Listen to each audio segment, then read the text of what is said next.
Filipinos are a creative people, be it in the arts, in culture, in the new and emerging media. Filipino skill and talent is distinctly innovative. We are diverse in ethnicity, yet united in culture.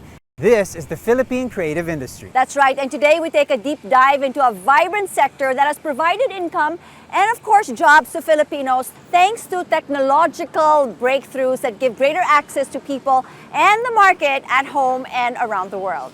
I'm Paolo Abrera. And I'm Jacob-Sandejas, and do join us in an hour-long CNN Philippines special presentation on the creative industry. This is CreativePH.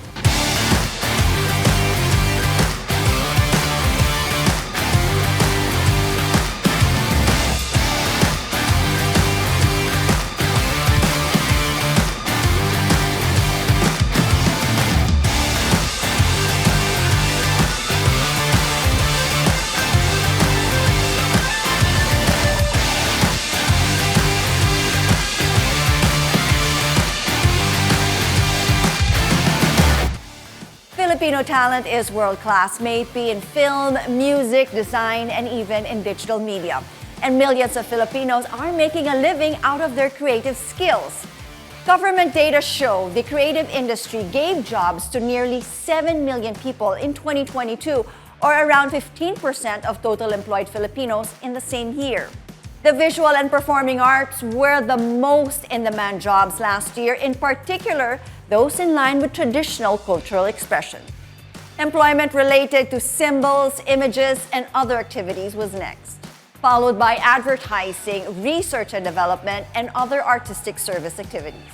In the same year, the creative economy in the Philippines brought in 1.60 trillion pesos, an increase from 1.43 trillion pesos in 2021. PSA says the sector contributed 7.3% of the country's gross domestic product. The country has a new law that gives support and direction to the creative industry. While the policy could have come at a much earlier time, given the impact and influence of Filipinos in the global environment, there's no better way to begin than now.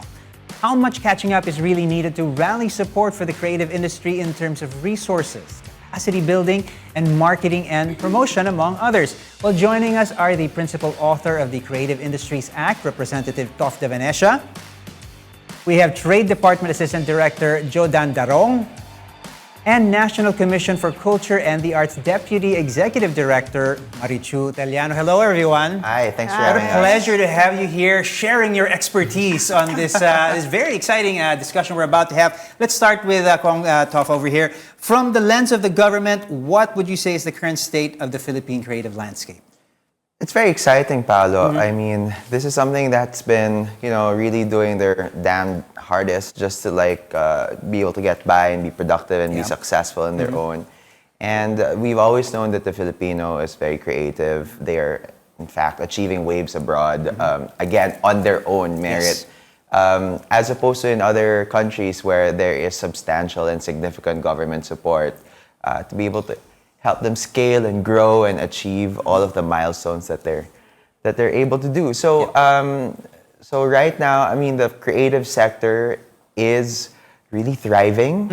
There are 73 creative industries identified in the law, aggregated to 9 domains, and each one has their own set of concerns that need to be addressed. Okay. And hopefully, the law will be able to eliminate all these pain points and, get them to the next level. Tof, you make it sound really rosy. It's rosy in the sense that we do have, we can in fact lay claim to being this incredibly, innovative industry. We're super creative. We're known for that, and we leave our mark wherever we work. But there is room for improvement. We are rallying support. We do want to sort of, grow the industry even further, don't we? No, for sure. Yeah. I mean, for example, for the film industry, you can argue that it's sort of declining in terms of productivity, but the content and the quality is increasing given how our filmmakers and creators are really stepping up their game. But there are problems on amusement tax. There's problems on changes on consumption of the content from watching it in cinemas to waiting for it to be available on streaming platforms. You have the plight of the labor sector, that we need to provide a more stable working environment. So, I mean, across each sector, there are pain points that need to be addressed.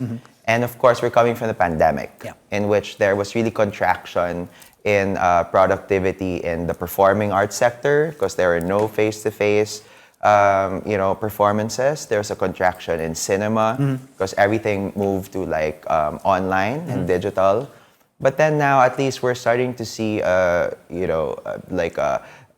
pivoting towards new modalities, especially with digital disruptions, and there are opportunities in that space. It's sure. a changing landscape. It's a changing landscape. JD, boosting the Philippine creative industry needs various sectors of society to join forces. How can the government sort of work hand in hand in improving the Philippine creative industry? How would you say? DTI has been enabling businesses and empowering consumers. So it's not hard for us to actually embrace the creative industry. Okay. And so we have came up with the help of Kongtov and ED Itcho here. We're able to come up with a Malikaing Pinoy program. All right. I want to hear from Ms. Marichu here. We also need to highlight the importance of ensuring that we create an environment where Filipino creatives can actually thrive, actually build a legitimate livelihood from the industry. Now the question is the Philippines a healthy environment for creatives, and what in fact is lacking and what needs to be addressed? I think the law is grounded in the idea that we believe that we have a great reservoir of talents and creativity all over the country. Okay. Opportunities, I think, are the ways to move forward. And that is what the law is providing us with. Working, having more investments on creativity, on creative industries for that matter. And I think the most important thing is building the capacities of our creatives to really do works that are world-class, that are that can compete in the market, not only at the local level, but in the international. And this is where NCA is working hard in terms of especially working with our indigenous communities, because we have a lot. We have a lot of talents in there. Our performing arts, our visual arts, our theater, and all of those domains that had been included. So the government, together with the private sector, has really needs to work in providing opportunities for training and for developing our talents, and not just pattern our works from foreign benchmarks. Right. So I guess it's important that we really develop what is truly Filipino. As we go global, the more that we have to bring out what we are, who we are as a people. So to round off this discussion, let's talk about legislation. You know, there are bills like the Eddie Garcia bill and the Freelancers bill, which have yet to, as I understand it, enacted and really get the full nod and be signed off on. How then do we empower Filipino creatives further? What kind of laws do we specifically need that are unique to the working environment and the style of creative work that we have here? Well, certainly we need legislation to protect the labor sector. I mean, they are the critical mass and really the heart of the creative community. I mean, Joe Dan was just talking about freelancers, and really they're the critical mass, right? So we need to ensure that they're protected, they have good wages to have a sustainable living, and then they have good working environment so that they would be encouraged and empowered to create more quality output. But then, of course, with the creative industry law, just because the law is in place and you have a framework on how to develop the sector, it won't work if there's no funding. Other than the policies that need to be in place, a lot of programs need to be funded to help these creative industries scale and grow. To be able to participate in trade shows abroad, that's like a hefty price tag. Or to be able to provide subsidies to content creators to be able to produce their work, whether it's in film or theater production or even in animation, software, and game development. I mean, there's a lot of subsidies, and then, you also need a lot of market linkages, you need a lot of infrastructure support, and definitely, like what Joe Dan was saying earlier, we need a public-private synergy to be able to really cater to the sectors. We need to be able to develop more original Filipino intellectual property.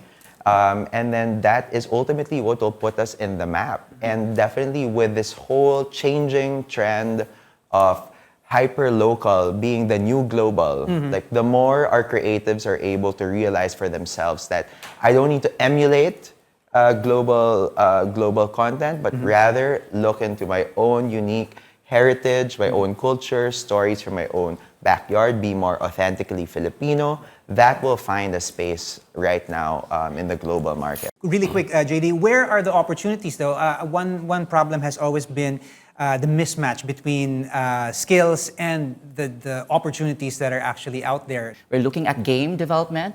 We are looking into animation and animated film.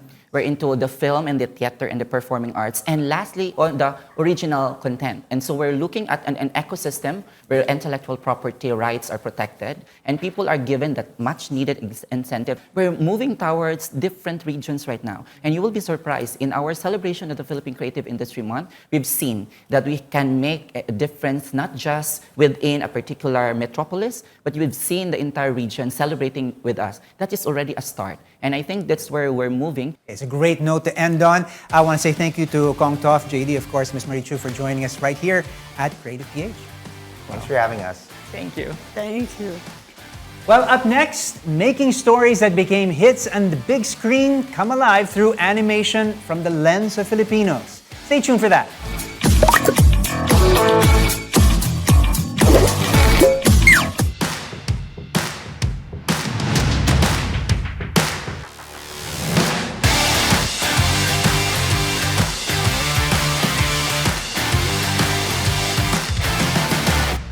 Filipino animators are making their mark at home and across the sea.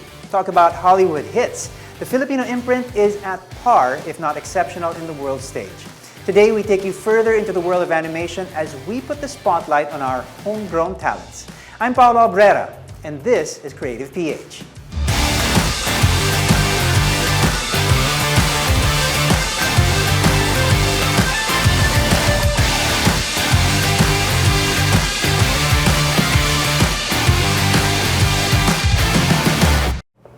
We're here at the Top Draw Animation Studio, which has been top of the animation game for the past 2 decades. With me is their Chief People Officer, Claire Chainani. Claire, let's talk a little bit about what you guys are all about, what your organization is about, and what your, vision is. All right, so Top Draw Animation is a premier 2D animation studio that's been operating for the past 23 years. Wow. Partnering with global content creators across the world. Okay, when you say global, I assume you mean these characters here. We're talking about Hanna-Barbera. We're talking about, Nickelodeon? Am I? Yeah, we partner with Nickelodeon, Walt Disney, Warner Brothers, Netflix, and DreamWorks. Huge names. Huge names because we partner with America. So that's US, that's Canada, that's Europe. And just very recently, we started projects for Middle East. And next week, we're about to start our first Asian client or project. That's amazing. You know, it's when really you fantastic. look through the pictures and the frames here, you really see sort of the history of the work that you guys have done. This Very is a rich. particularly interesting picture. In terms of history, it's obviously an old picture. Who are these people and where are they now? All right, so this one is a historical picture because it tells you about the rich history of how animation industry started in the Philippines. This is from Phil cartoons back in the time when Hanna-Barbera was outsourcing animation services in the Philippines. And now when you look at this one, they're all young here. They all started as animators and PAs, but now they are directors and department supervisors in our studio. So they basically compose our animation faculty that does this upskilling here for the incumbents, but at the same time, we extend it to our academic partners.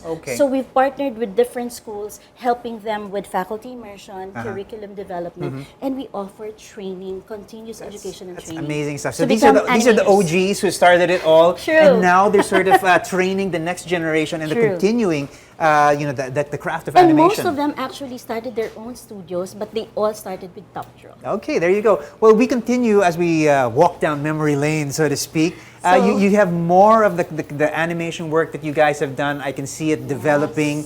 into the new generation of I don't know animation. if there's any that you find familiar or some titles that you grew up I've with. never outgrown my love for animation, and in that That's the sense, thing. I'm curious where you guys are going. Where do you see Top Draw going? Our vision is to become the home of the finest Filipino talent in animation. Okay? In the next coming years, we see ourselves as a growth company, not just servicing for animation across the globe, but also opening our doors because we're abundant in creativity as Filipinos, opening ourselves to pre-production and thereby creating all Filipino original content, not just for the Philippines, but for the world. Well, I like the sound. I love the clarity that you have with your vision.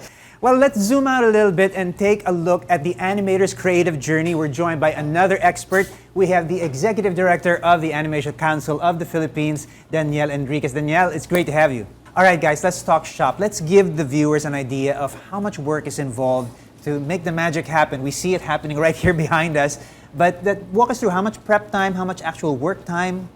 To complete the animation for a 7-minuter, we need 18 weeks. Wow. But for a 22-minuter episode, it's 25 weeks. Imagine that. Okay, that's a lot. That's quite a bit of work. You want to add on that, Dan? Well, it all depends. The time actually depends. Production time actually depends on the number of, the number of characters, the number of backgrounds that are needed. It's basically the complexity of the feature. Okay. So, of course, it will be longer for more complex scenes and features. It'll be shorter for those that are manageable. Okay. I see everybody obviously working off of their computers. When you say animation to me, I think way back to the original processes where you were hand painting acetates. And I know that we did do that kind of thing here in the Philippines, and we were known for that. But obviously, things have changed. Has it become easier, harder, or just different? Well, my take on this is because, I remember that time you were saying, you're talking about, it's way back 1980s to 1990s, where we had traditional phase of production. And you're looking at basic hand-drawn animation is fundamental, and even painting on acetate is a fundamental skill. However, during the time of the 1990s going to 2000s, you have the trend going to digitalization. Okay, there was a transition somewhere there. And then you have softwares now, you have applications. We did not abandon the traditional sense. We paired it with digitalization. So there is still that particular part where you still draw, and you have that part that you use hardware and applications to do the rest of the work.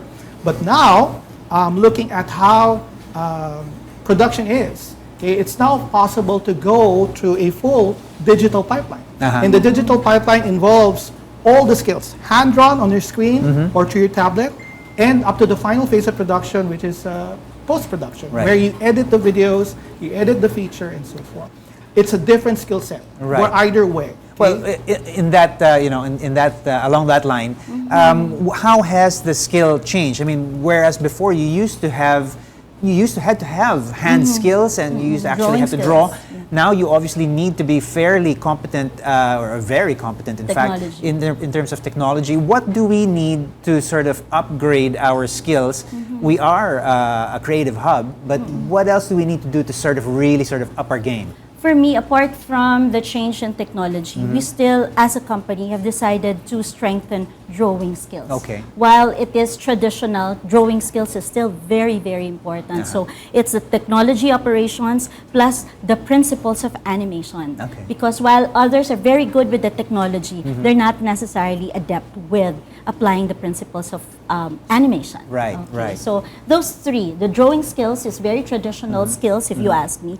Operations of the technology is important, as well as the application of the animation principles. All three are important. And holistically, it's not just what the person knows or what he can do, it's what he is motivated to do. You need to have a person who's really passionate about what he does, loves animation. So those are very important. Okay, just the way you're talking about it obviously means that you really feel it as well. Let's talk a little bit about where we are now and where I don't know, the appreciation that people have for animation. Recently, we had Cinemalaya featuring its first ever full-length animated film, Iti Mapukpukaw, which took home top prize, and it was amazing. It's the first time I think an animated film was given the attention that it deserved. What do you think that says about where we are in terms of how we appreciate the art of animation and how we can sort of keep that momentum going? Well, we host as an animation council, we're an industry council. We always encourage our members and even talents out there to keep on building on original content. Yeah. And that's the reason why one of our activities is Animahinasyon, which is the Philippine Animation Festival held every year. We have people that would send their work, okay, and involve themselves in making their own creative features, Right. making their own independent animation. Right, not just being, people who execute a concept that's already there or being directed to do it, but actually coming up with the concept itself. Correct. Okay. And we want to incubate that. Yeah. We want to put a trend out there that yes, we have talented people that are doing in animation. They're doing it in their own PCs Yeah, at home yeah, and so yeah. forth. And even major production houses are joining in. But we want to put that particular trend out there. That original content, the appreciation for original content, especially Filipino original content, is out there and it's available. Right. As a matter of fact, while Top Draw Animation has been operating for the past 23 years Yeah. with global creators around the world, with the new leadership and management, the solid support of the executive have opened doors for our very own artists and directors to start pitching in all original Filipino So concepts. this is new avenues True, for what totally we do. new. But this is a business direction that we are solidly supporting. So from a service animation studio, we are now incorporating pre-production as well into our roster of services. Yeah, there you go. I mean, because we've seen it can be successful in feature films. We've seen how the streaming services. We've got Filipino content like Trece, made such an impact and as there's well. a lot of opportunities. Like how many are we in terms of population? 110 million, 40 million of which are children, and yet we don't have all original Filipino content for children. And That's adults market too. right You know, there. we still have, I don't think I ever let go of my appreciation for animation. Let's round off the discussion with this. We've said earlier that Filipino animators are everywhere. Hence, there are people saying that the Philippines is a preferred destination of outsourced animation services. Now, given this reality, how concerning is this for you, and what does it leave the local animation industry? I guess this connects to what we were talking about. We're not just servicing an industry, but we're creating our own industry from germinating an idea all the way to marketing it and actually producing it and marketing it. Yeah. I see it as a huge opportunity to develop our people more, to expose them not just in animation service, but now into pre-prod, in creating their very own stories. From Top Draw Animation, we continue to offer 6 months of free new animator training. Wow. That's free and that's open to public for as long as you I might just apply for that, For as long as you pass our digital drawing test Yeah. and the interviews, we will sponsor your training to become a new animator in the studio. 6 months of free training with allowance. Right. And you get to be deployed. It's guaranteed deployment too. Sounds like a winning deal, at least here at Top Draw Animation. Yes. In terms of support that we can ask the government for, what do we need to ask for? Well, it's like this. The Animation Council of the Philippines is always into the promotion and development of the local animation industry here and abroad. We have various partners. We have the Philippine creative industry out there already. Okay, Industry Act, and it's already a law. PICIDA. Yeah, PICIDA. We have the ICT that is helping us. Also, we have all the training partners, and again, it boils down to our training programs in TESDA, in CHED, okay, and even DepEd. Okay? All of these different facets all together, along with other departments in the government, they are supporting the animation content because they see that this particular industry has growth potential. We've been proved to be pandemic proof. Yeah. Okay, and it's Yeah. one of the services that did survive, along with multimedia services. And not just survive, I think thrive. Thrive. Really. I mean, we've continued to Thriving grow. and upward, yeah. And to tell you a little bit of the numbers, okay, we have, in a worldwide state, animation services and original content contribute to 371 billion worldwide. Wow. And in our small structure, in a small country like us, okay, we're basically third world. Yeah. We supply something like 40 to 55 million pesos, $1 million. And since you have $1 million there in the equation, it's a small segment, okay, a small mark, not even 1%. Yeah. Okay. But we have a challenge right now. And the challenge is to churn out more of these talented people. Okay? These talented people, where we're hitting at a number, we have a roadmap, okay, given to us by IBPAC, okay, which is our partner also. It's conducted by Everest Group. We have to come up with 7,500 okay, professionals that are into making animation okay, and building up the ecosystem. So we want that as a goal okay, for us by 2030. Right. Okay, we want that. It seems like, from what I see here, at least, the animation industry here in the Philippines is alive and well. Claire, Dan, thank you so much. Thank you. Thank you. And coming up, from animation to cinema, theater, and the music industry, we'll unpack the behind-the-scenes work straight from the storytellers themselves. This is CreativePH on CNN Philippines. Stay with us.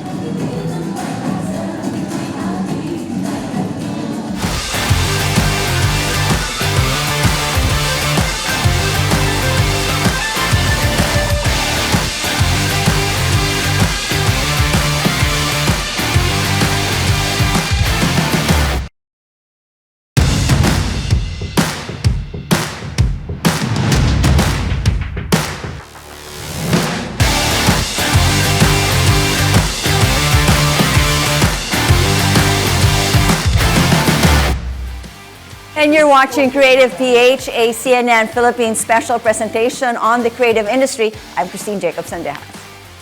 Well, from blockbuster movies to chart-topping hits, there's no stopping Filipino artists in the global entertainment. Now, talk about actors top billing in the international stage and artists in the world limelight. The Philippines boast of world-class talent.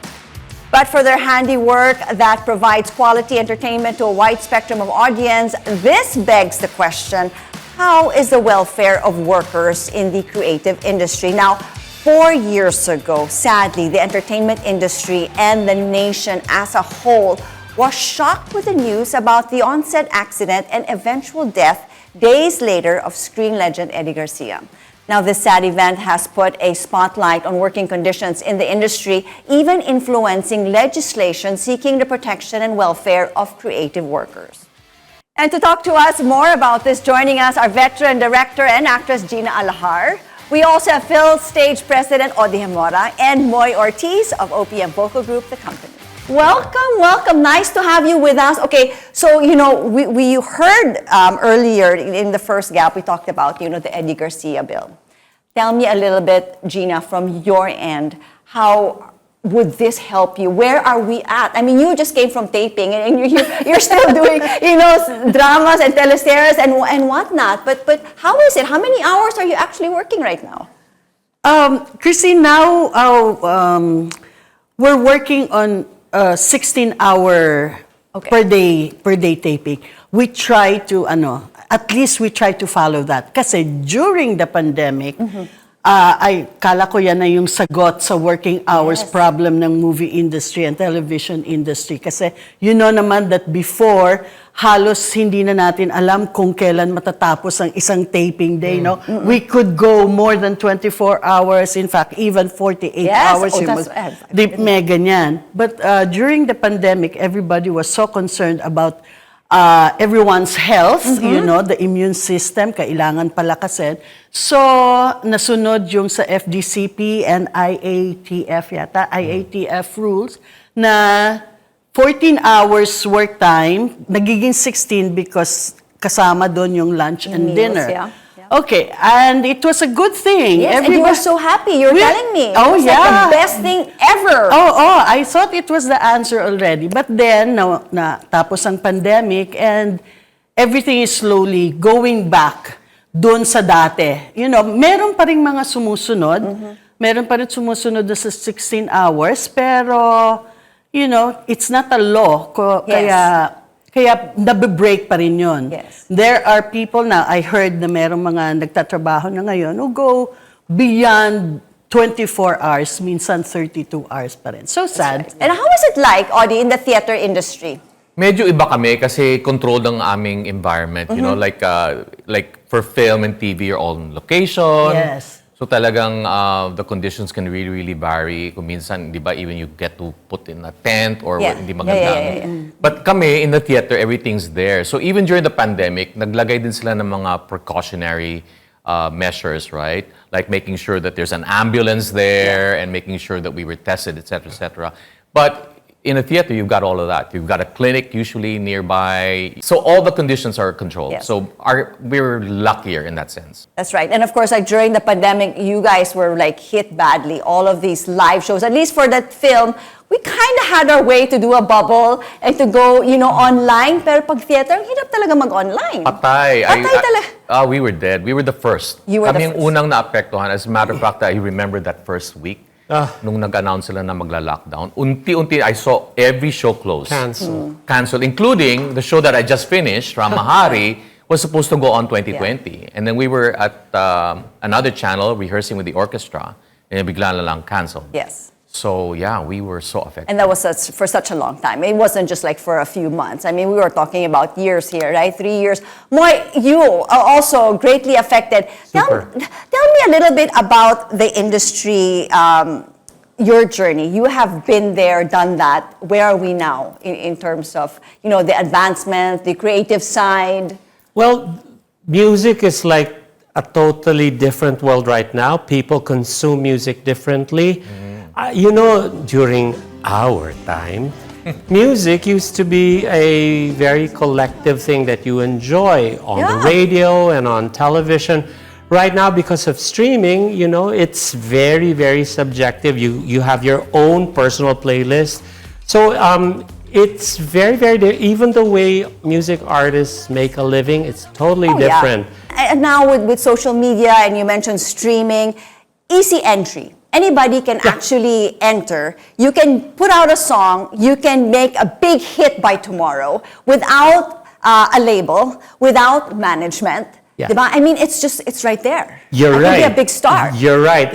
Technology has democratized the music industry. They are no longer the gatekeepers like the major labels. Yeah. I guess that also applies with film, right? Exactly. Direct At Gina. the film and TV, like now with streaming or with the influencers, that's what you call them, hindi ba? Anyone can be there. They're more popular than our superstars. They have more followers. That's right. And so, before, kung bago ka pumasok para mag-artista, you have to have the looks, you have to have, something.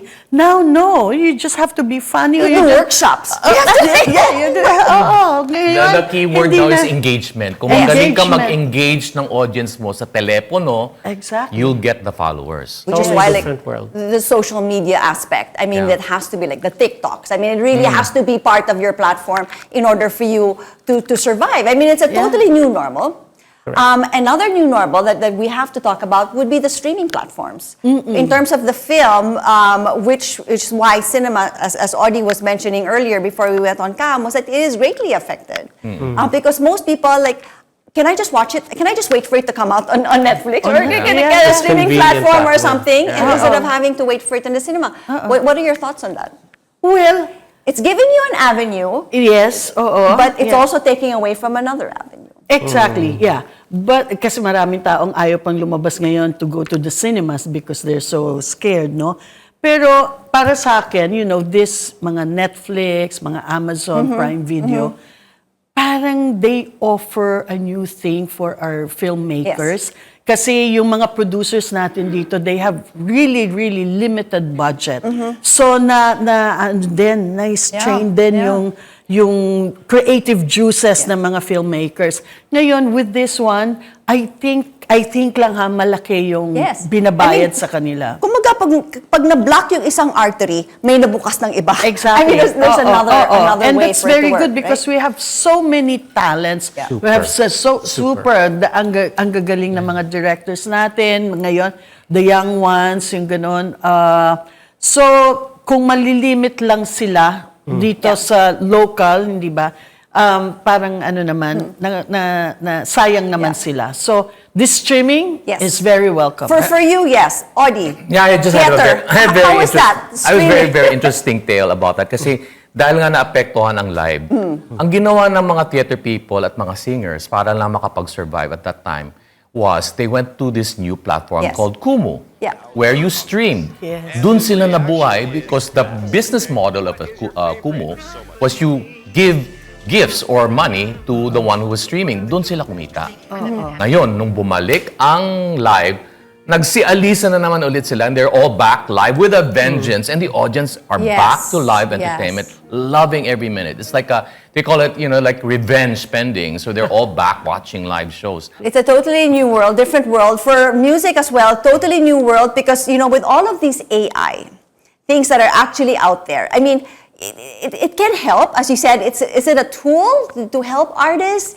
For writer's block, help me write a song, ChatGPT, help me think of something. I mean, voice changing I won't be tell me, go. hypocritical about it because I do use ChatGPT, but it doesn't sound like me. So in the end, I still have to tweak it so that, because if you use ChatGPT, sorry it sounds a bit cold and not Yes. without any Yeah, personality. yeah. So you have to rewrite it. In terms of music, I'm very conflicted about it because at some point we all have to embrace new technology. Yes. Yeah. Makes no sense Fighting it. resisting it. That just was like how we were dealing with streaming before. People were resistant to it. You just have to we all have to find a way wherein we can use AI technology in music wherein the artists are not financially and artistically compromised. So I guess it's a tool. I mean, it is a tool because this is you. I mean, you are selling your brain, you are selling your talent, which is something that the AI cannot necessarily replace. Exactly. CGI direct. Okay yan. Okay, yeah. I mean, We've that's been really where, you see the movies and it's like... Yeah, we kaya lang, we should be willing to spend, Yun ang problema. Here we go again. Exactly, the it's the budget, di ba? Hindi tayo makagawa lalo na sa television, okay pa eh. Yes. Maganda yung mga CGI sa TV, pero pagdating mo na sa movies, dahil mahal, Yes. very limited also. Kaya kailangan, we have to work on our budget. And speaking of which, okay, we seem to have a resurgence of, Philippine talent across the world. I mean, we have Here Lies Love in Broadway. Audie, you've been here forever. We have, musicians, Easy Mill, that's creating, all of these wonderful things abroad and, talented On television, actress on television in and film, whatnot. Dolly. So President Marcos said, yes, we, the creative industry, we want to be number one, or we can be number one by 2030. For you, Audie, I'm going to leave it with you. What sorry. Don't get me started about government and... But yes, because we need the government's help. And Toph was talking about it and how we can help. The theater industry is something that you've always been such a private little army of yours. I mean, without really the help of government and whatnot. You having the floor now, talking to government, how can we help you? How can we get from where we are now to where we want to be as number one? We're always talking about how Korea did Yes. it, right? And you mentioned kanina Brazil is doing it already. Brazil. They need to understand How can that we help? the potential of the Filipino talent is monstrous. We always joke we could be the Broadway of Asia. Yes, We've got the why means not? to do it. We've Not got, a joke, it's true. We can. And as far as music is concerned, I think our music's more authentic than what Korea came out with. But it's just that they had the full commitment of the government. The government understands this is $1 trillion industry, the creative industries, and they're not understanding it. They're always still treating the arts like some Like kind fringe. of parang lang Hobby, pang-aliw. Hobby, luxury, You know, which yeah, is, so- it's not. There's so much money. And I'm not just talking about government. I'm talking about all the big companies. Nowadays, because everybody's on the phone, they know when you're advertising to them and the kids don't like it.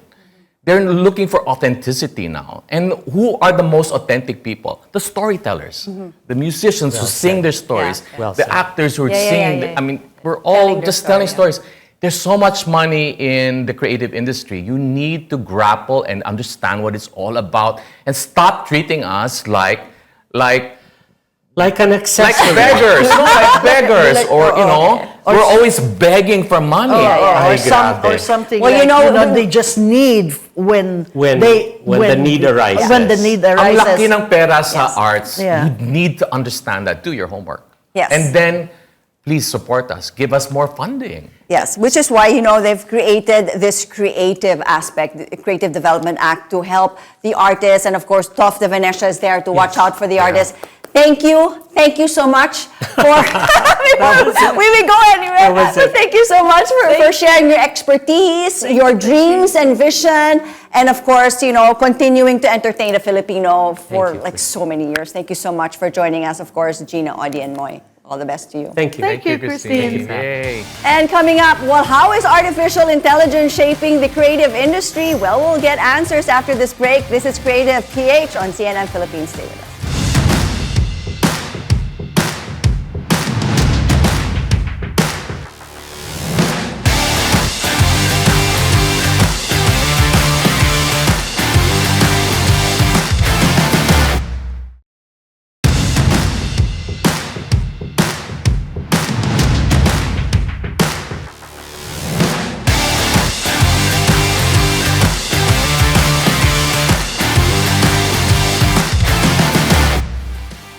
You're watching Creative PH, a CNN Philippines special presentation for this Creative Industries Month. I'm Paolo Abrera. And I'm Christine Jacob-Sandejas. Now, artificial intelligence, or AI, is a game changer for many things. It opens an array of opportunities, even as it leaves some people with apprehension and reservation, especially when the technology would mean job losses. That's right. But AI is definitely here to stay and will increasingly be an essential function of how we do things.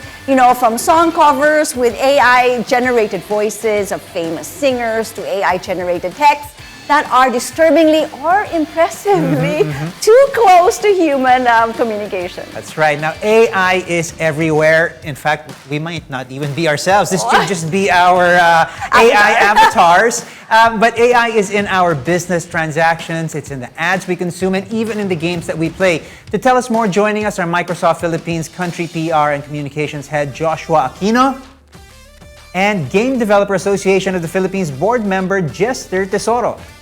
Welcome to you both, and I'm glad you're here to give us the lowdown. I know, help us understand. Help us understand, okay? So okay, first let's start. How is AI actually becoming an emerging tool when it comes to both of your industries? Let's start first with you, Josh, for the business. Sure.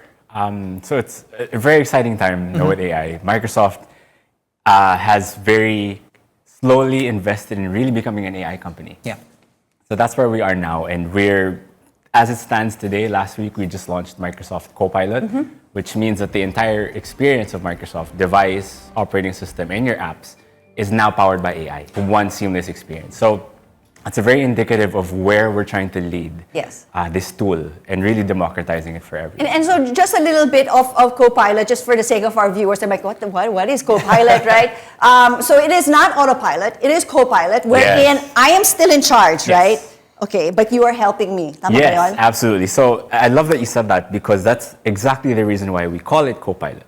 And that speaks to the philosophy that we are building AI with. It's keeping humans at the center of what we do.